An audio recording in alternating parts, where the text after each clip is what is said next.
My guest at this time has her new single, Born With It, remixed by Damon Sharpe, out now. Is it just on Spotify? I know I haven't introduced you yet, but where else can I find this thing right now? Everywhere. It's everywhere. iTunes, yeah, like any streaming platform, you can find it. Okay, cool. Well, it's Ariane Andrew. Ariane, thank you very much for taking the time to chat with me here today. Ariane, come on now. You always be butchering my name. Come on. Ariane. Ariane. Like Ariana Grande, but just shorter, right? Like Ariana Grande, but without the A. Okay, Ariane Andrew. That just, I don't know why I have to open my whole mouth to say it. It just feels weird to me. So Ariane. Anyway, all right. Hey, Ariane, I listened to the track earlier. It's a banger, right? If you like house music and just a dance, it's a great song. What do you want people to know about the Born With It remix with Damon Sharpe? So, I mean, I want to just kind of like expand my platform because initially it's more of like a hip hop, pop type of vibe. But I mean, I also love EDM music. So I wanted to definitely like explore that territory. Damon Sharpe is amazing. He's an award-winning producer. He's worked with Ariana Grande, J-Lo, so many big people. I had him on Sipping the Tea, and I just knew I wanted to work with him. So I actually recorded the original, the OG version of Born With It in his studio. Then I was like, you know what? Let's do a collab. Let's do the remix. And he was like, you know what? Let's do it. And it happened. So I'm super excited. Yeah, it's a lot of fun. And so, like, Damon Sharpe, like you said, this guy works with a lot of really big names. So what, you just invited him on to Sip of the Tea, or how did you two originally meet up? What's the story here? So when we initially had the studio in West Hollywood before COVID happened, his publicist actually reached out and was like, would you guys be open to having Damon Sharpe on the show? We saw like, you know, his list of people he's worked with. We're like, yeah, of course, we'd love to have him come on, come talk about music. And now, especially with him, he's now not just writing and producing, but he's kind of making his own music now. So he's stepping in the limelight. So that was kind of like his story on Sipping the Tea. We had a vibe, and we've stayed in touch since he's been on Sippin'. Man, so what kind of advice, what have you learned working with Damon? What are things you've taken away from this so far? That music is very hard. Just like anything that you kind of get into, people think like, oh, okay, you just go into a studio and record a song and it becomes a hit overnight. No, it's a lot of time. It's a process. So you gotta like first, it's breaking down the beats, going back and forth. Oh, let this breathe a little bit. Oh, this is too fast. Can you slow this down? Then it's like, okay, when we finally have the song done, it's like, okay, well, what date are we going to put it out? When you upload it to the streaming platforms, it takes about 3 weeks. So then it's like marketing. Okay, what blogs are going to pick it up? How are we going to make this happen? Okay, now I got to meet together. Let's produce content so we can promote it. So it's a lot of work, just like anything else in life. If you want something to be successful, you got to put in the work. Have you gotten to go to a like club yet and like hear your music play and dance and watch everybody freak out and dance to it? Has that happened yet? So as everyone knows who's watching this, especially with LA is still not officially even open. Oh, that's true. Right. So, I mean, there's no clubs. I mean, here in Arizona, because I just moved, everything is wide open. And my plan is for the music to be popping in all the clubs, especially in the LGBTQ community, because I love my LGBTQ, and they're like, this is a bob. So, and it's Pride Month, so want to celebrate in many different ways. Absolutely. See, I'm here in Chicago. We're pretty much opened up again too. So I'm like, I've already like removed pandemic stuff from my mind. In my head, we're all dancing and having fun right now. You know. See, that's how I feel because Arizona's been open. That's what made me like fall in love with wanting to come here. I mean, I started looking for a home to buy back in November, and the gyms were open because back in LA, I'm like, oh, the gyms aren't even open. Like this is not working for me. Yeah. Well, hey, that's cool. I mean, I can't wait. I hadn't even thought about that. Like, gotta be a rough time to do EDM music, right? I guess everybody's just bopping it in their house, dancing around, having their funs right now, listening to your music. You can't really go and get that club feel at the moment a lot of places. I hadn't even thought about that. Well, I mean, in every place except for Los Angeles. I mean, California is the only place I feel like that's still kind of lacking with being open. Okay, cool. So with Damon here, working with him, obviously, like you said, he's collaborated with a lot of big name people. And you're like, hey, is there somebody you really want to work with? Like, is there another opportunity with somebody else to collaborate that's kind of under his umbrella now that you're a part of all that? What's that scene look like for you right now? So not actually under his umbrella. It's actually really crazy. Music's really expanding. I have a feature coming out. I cannot say the name, but she's pretty big, and she gets millions of streams a month. And I just did a feature on her song, and it's going to come out this summer. So I'm super excited about that. How does the world of like finding work and collaborating with people in music compare to when you had to go find work and collaborate with people with pro wrestling? Are they the same? Or are they really, really different cultures? How does that differentiate for you? Well, let's be honest. The wrestling culture is just a completely we can't compare the two. It's two different beasts. I mean, I guess with wrestling, you're not really doing a collaboration, right? It's kind of like who you work with is who you work with, depending on like who you're signed with. I mean, I guess if you're on the independent circuit, then yeah, you're kind of collabing, but two different worlds. Both. What I will say though, before I dive into that, is I just have to give major props for being in wrestling and doing WWE, because it's taught me so much, and I feel like I wouldn't be where I'm at today if I didn't have that opportunity, because Okay. it teaches you so much. It teaches you to be, you know, unless you just crumble up and die after, it teaches you how to be a business person and how to be really strong and don't take no personally and just keep pushing through. Like if someone says no or something doesn't work out, you're like, no big deal. It's cool. Next, there's a bigger opportunity knocking. But when it comes to music, I think it's more a vibe. So the girl that I actually did the feature on, she was on our show. Okay. Crazy. Just, I felt like I'd known her for years. We were just, as we were talking on our interview, it was like as if we were friends, and that's how we connected. So I think a lot of times two things are intertwined. You meet people from the past or a friend of a friend, and sometimes if there's a connection, you just are like, wow, let's do X, Y, and Z together. But that's not just with music. I think that's with anything in life. You meet the right people, you connect with people, you never know where life will take you. It's interesting. When I was looking more into Ariane, preparing for the interview, you have like a couple degrees, right? Like you're I do. Wait, hold on. Yeah, no problem. What happened? Right behind me. Oh, there they are. Look at that up there. I Yeah. just children's wrestling belts because I have no degrees, so these fill my walls. So you have Hey, a couple. don't discredit yourself. Going to school doesn't mean shit, honestly. Like I think people put a little bit too much pressure on it. Yeah, I was a theater kid. The piece of paper didn't really mean much to me when I was just out working in the city, so whatever. Anyway, you have real degrees. Like for a lot of people that don't know, like what do you have? What are these degrees behind you that you've got there? So I have a degree in business marketing and psychology. That's a foundation for some shit right there. That pardon my language, but that's a really strong foundation to do a lot. And did you work with kids that struggle with autism as well? I did. So a small little backstory. And then this is the thing, like people can talk so much shit, and I know with the wrestling community, I get a lot of flack, but I have a really big heart. So actually before WWE, if that wouldn't have happened, I was applying to get my master's in psychology because I wanted to open up my own practice to work with autistic children. Wow, that's got to be really fulfilling, And I've heard a lot of stories too about kids with autism, how wrestling kind of helps to bring them out of their shell. I don't know if you ever saw anything like that, from an educated eye, knowing both kind of communities. I mean, yeah, because I get DMs and stuff. So, with people saying like, hey, I have autism, or I don't know what it is about wrestling, but yeah, it's something that I feel like I've met quite a few people who have autism who really resonate with wrestling. Yeah. I don't know what it is. I mean, I'm not a doctor. I have a degree. Didn't get a chance to continue, but I don't know. I think it's maybe just like the entertainment aspect.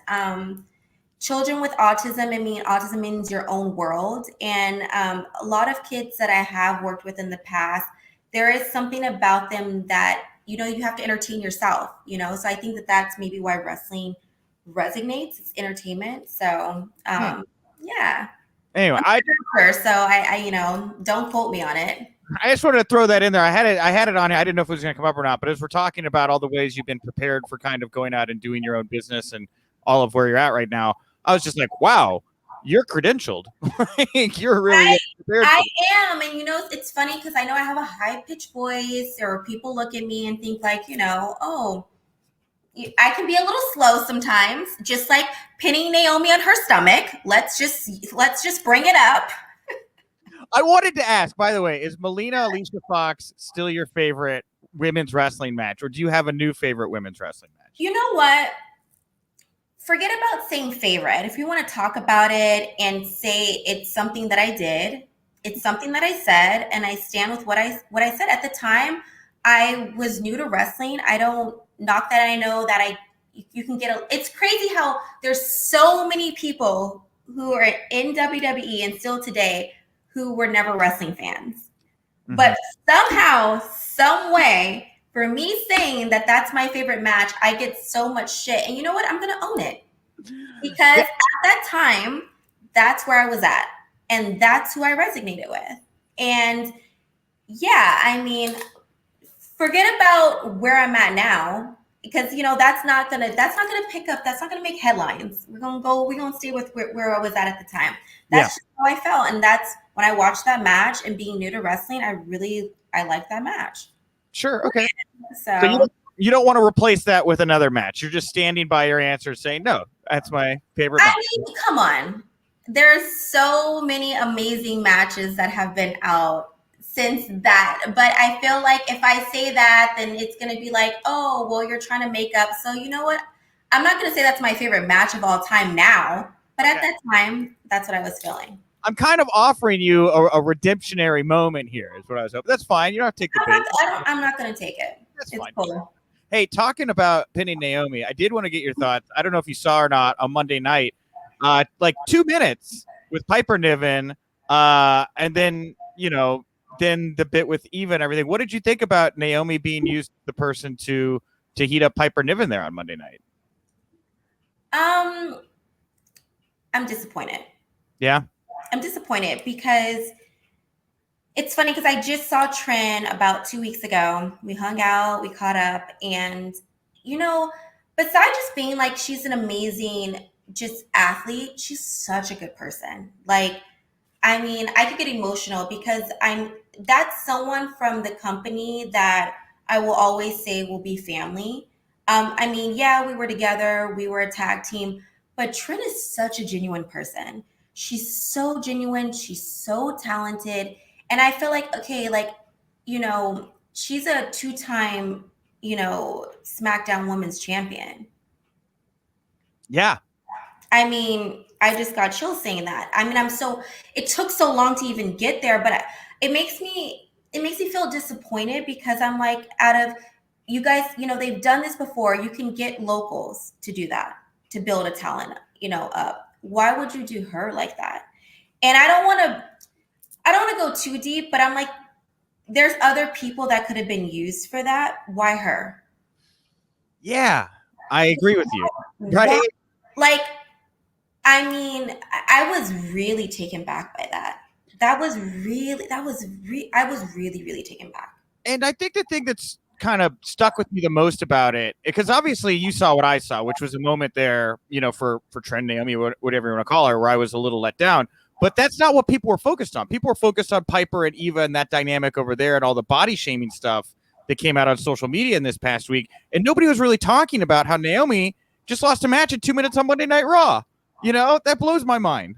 That it just, for someone who's been in the company for 12 years, has never had any issues. She's never gotten in trouble. You've never heard her out doing anything crazy, making headlines who's always done has always played by the rule. It's always done what she needs to do. Like, hey, you know what? Cool. If I got to pass the torch, I'm going to pass the torch. I'm not going to be selfish. Hey, if I got to do this, I'm going to make it happen. So to just see someone who is such a great fucking person and a great human being, like, if you ever get the chance to meet her, you'll know what I'm saying when I say this. On top of being athletic, fuck, like she's a beast in the ring. Like, I mean, she's so athletic, and on top of that, she's been a champion. So how do you? I get that this is entertainment, but also too, if you don't have, I don't know, like at the end of the day, no matter if it's entertainment, people go by what they see. So now, like, how are people supposed to look at her? Like, how is she even a threat to anything? Yeah, and then the Lana thing was just kind of there, and now Lana's gone, and then after this, like I really hope they do move because, like, the women's division over on Raw right now up top is pretty thin. I mean, how many times can we watch Charlotte, Asuka, Rhea Ripley? Like I feel like Naomi in that top title picture right now would be a real breath of fresh air. I think she'd knock it out of the park at the moment. I think so too, and I think I never want to bash a place that gave me such an amazing opportunity to be where I'm at now, but I do think the thing that's lacking at the moment with the women's division is they went so far left with creating an evolution to have women who are badass, which I think is great, giving them an opportunity to main event Sasha and Bianca for WrestleMania. I mean, that's history. When have we ever seen two Black women? And I'm not a person about race at all, but to have that WrestleMania moment, that was major. You know what I mean? And to start to evolve, because as life goes on, you have to evolve, and even if people aren't ready for it, or even if people feel how they feel, you still have to be able to take a step back and be like, wow, that's awesome.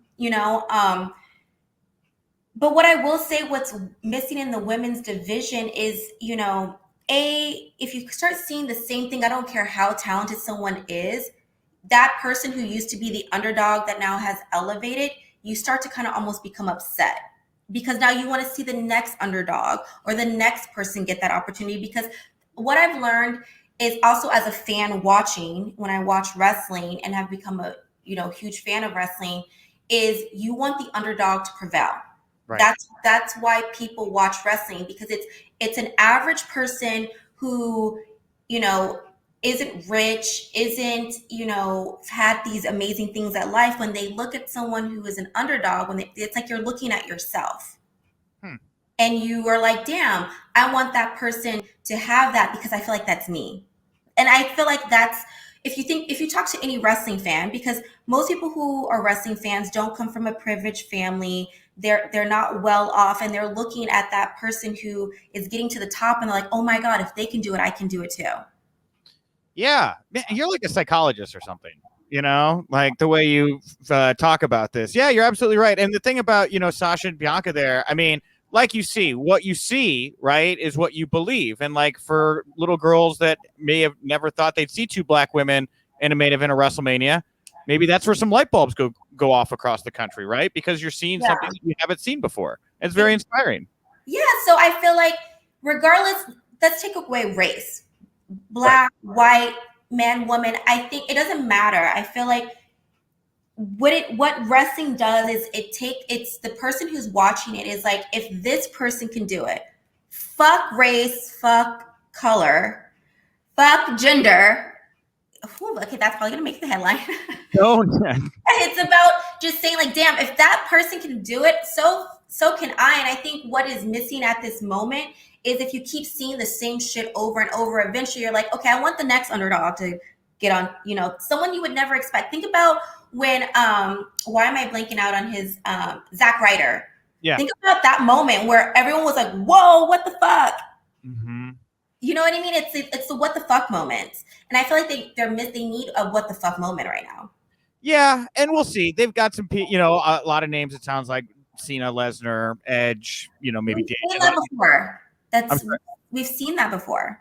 Yeah, we just haven't seen them through the pandemic. It's been like 18 months. So I don't know. I'm trying to be optimistic. I have to cover this stuff every day. Ariane. I know, and I get it, because Cena is always going to be the face of the company. But yeah. Anyways. So from your perspective, Ariane, who do you think has which women's division, which company right now has you most interested as a female performer? Who do you think is doing the best job with the women at the moment? That's a hard call. You know what? I'm really proud of even though she's no longer in WWE, but Mickie James. Yeah, down in NWA right now, taking control. Yeah, I Yep. think that's super fucking dope. Like what she's creating. Mm-hmm. I know, obviously, if you're not in WWE or AEW, it doesn't get as much love because it's not the big dogs. But I would say I'm the most impressed with her right now. Yeah, and Maria Kanellis is kind of doing something like that over at Ring of Honor at the moment as well. Yeah. But I think for me, why Mickie James resonates the most, because even when she put the post out about how she got her stuff delivered and just kind of creating a lane to, say, you know what, I can say this shit and not get in trouble, or it kind of like, I feel like she's making a segue in a way that hasn't been made before in multiple different ways. She called out how they sent her stuff in the trash bag, right? Did that happen to you, by the way? Did you get a trash bag when you were done with the company or no? No, because I'm such a fucking brat. I had already taken all my stuff out beforehand because I was so mad, and I was so mad. I remember like talking to Mark, and I like packed up all my shit beforehand before I went back down to NXT. And I was like, what is happening? But I'm just gonna take all my stuff out right now. So I already have my stuff with me. Okay, cool. So no trash bag, right? No trash bag. Okay, got it. So with Mickie though at NWA, she put out that big thing where she said we're gonna bring all these women in, right? Maybe do a tournament, something like that. Are you in the mix there? Could you see yourself in NWA working with Mickie? You know what?